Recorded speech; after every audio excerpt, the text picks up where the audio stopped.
ઓગળ તાલુકાના national highway road ઉપર અકસ્માતની ઘટના। રાધનપુરથી પૂર ઝડપે આવી રહેલ બાઇક ચાલક દ્વારા ટ્રેક્ટરના પાછળના ભાગે અથડાતા બાઇક ચાલકને ગંભીર ઇજાઓ તેમજ અન્ય એક વ્યક્તિ ઘાયલ।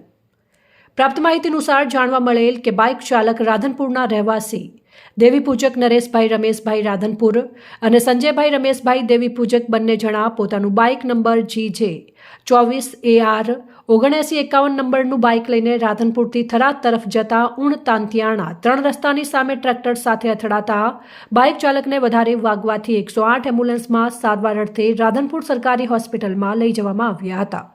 જાણવા મળેલ કે ગંભીર ઇજાઓના કારણે ધારપુર હોસ્પિટલ ખાતે સારવાર અર્થે મોકલવામાં આવ્યા।